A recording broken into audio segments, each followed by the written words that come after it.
जय श्री हरि विष्णु। आषाढ़ माह के शुक्ल पक्ष की एकादशी, जिसे देवशयनी एकादशी, पद्मनाभा एकादशी या हरिशयनी एकादशी के नाम से जाना जाता है।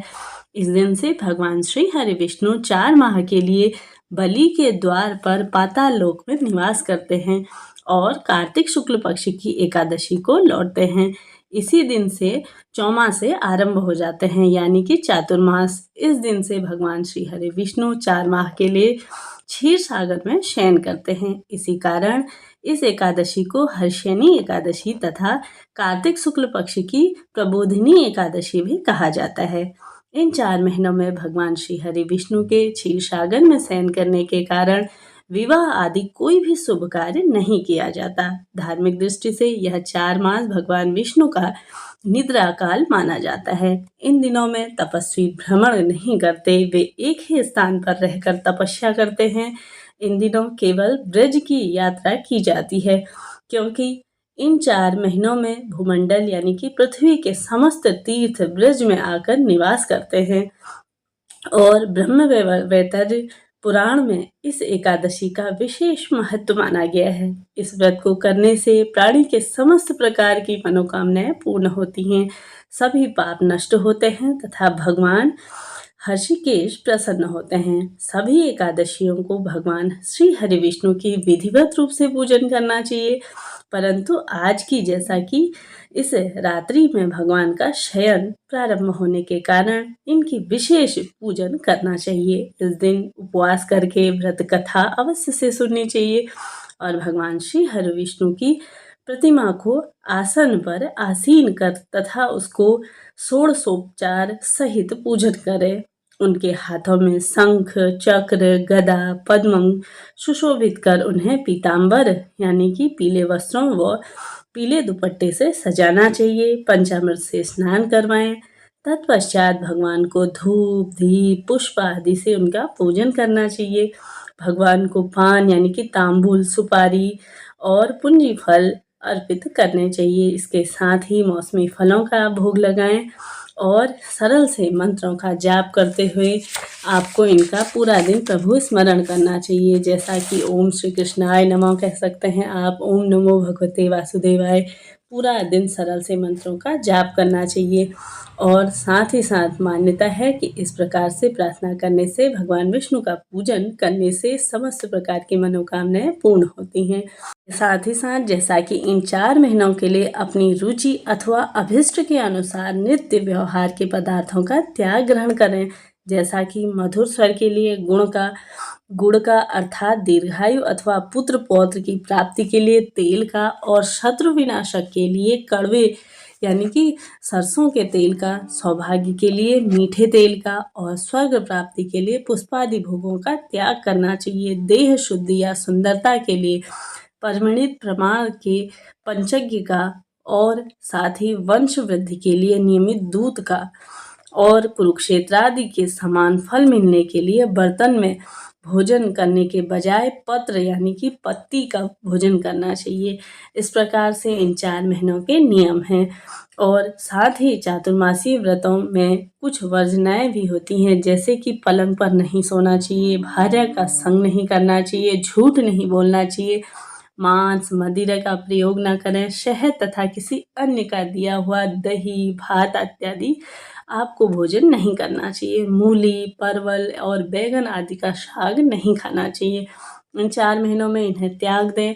जो श्रद्धालुजन इस एकादशी को पूर्ण विधिवत विधान पूर्वक भगवान का पूजन करते हैं और व्रत धारण करते हैं, वे मोक्ष की प्राप्ति करते हैं। तो प्रिय श्रोताओं, चलिए आज हम एकादशी व्रत की कथा यहाँ पे प्रारंभ करते हैं। तो एक बार देवर्षि नारद जी ने ब्रह्मा जी से इस एकादशी के महात्म्य के बारे में पूछा। तब ब्रह्मा जी ने उन्हें बताया कि सतयुग में माधानता नामक एक चतुर्वर्ती साम्राज्य राज्य किया करता था। सम्राट उनके राज्य में प्रजा बहुत ही सुख और आनंद से रहती थी। एक बार उनके राज्य में लगातार 3 वर्ष तक वर्षा न होने के कारण भयंकर अकाल पड़ गया। प्रजा व्याकुल हो गई।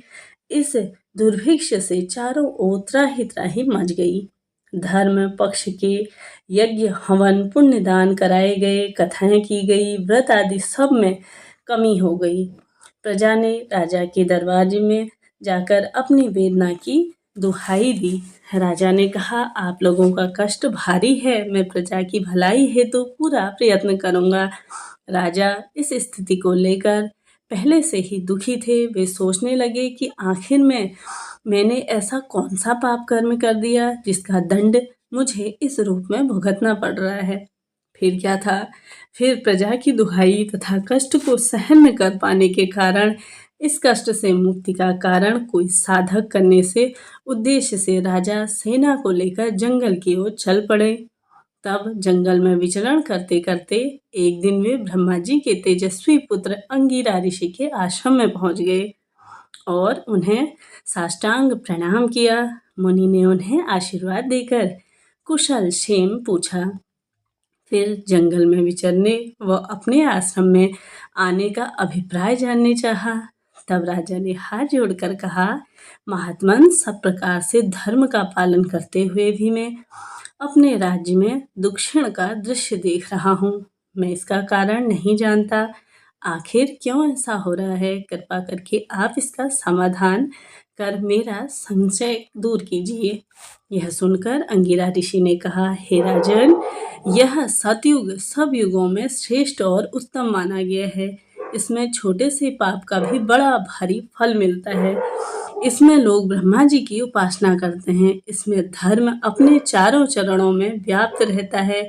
इसमें ब्राह्मणों के अतिरिक्त अन्य किसी जाति को तप करने का अधिकार नहीं है, जबकि आपके राज्य में एक शूद्र तपस्या कर रहा है। यही कारण है कि आपके राज्य में वर्षा नहीं हो रही है। जब तक उसकी जीवन लीला समाप्त नहीं होगी, तब तक यह दुक्षण शांत नहीं होगा। उस शूद्र तपस्वी को मारने से ही पाप की शांति होगी। परंतु राजा का हृदय एक निरपराध को मारने को तैयार नहीं हुआ। राजा ने उस निरपराध तपस्वी को मारना उचित नहीं जानकर ऋषि से अन्य उपाय पूछा। तो राजा ने कहा, हे देव, मैं उस निरपराध को मार दूं, यह बात मेरा मन स्वीकार नहीं कर रहा है। इसलिए कृपा करके आप कोई ऐसा उपाय बतलाइए जिसको कि मैं कर सकूं। तब ऋषि ने कहा, आषाढ़ माह के शुक्ल पक्ष की एकादशी, जो कि ब्रह्मा एकादशी या हर्षिणी एकादशी का विधिवत पूर्वक व्रत करो। इस व्रत के प्रभाव से अवश्य ही वर्षा होगी। यह सुनकर राजा महाधानता वापस लौट आए और उसने चारों वर्णों सहित पद्मना एकादशी का विधिवत पूर्वक व्रत किया। व्रत के प्रभाव से उनके राज्य में मूसलाधार वर्षा हुई और पूरा राज्य धन धान्य से परिपूर्ण हो गया। बोलिए जय श्री हरि विष्णु। वीडियो अगर आप सभी के लिए उपयोगी रही हो तो वीडियो को लाइक शेयर अवश्य करिए। मिलते हैं नेक्स्ट वीडियो में, तब तक के लिए जय श्री कृष्णा, राधे राधे।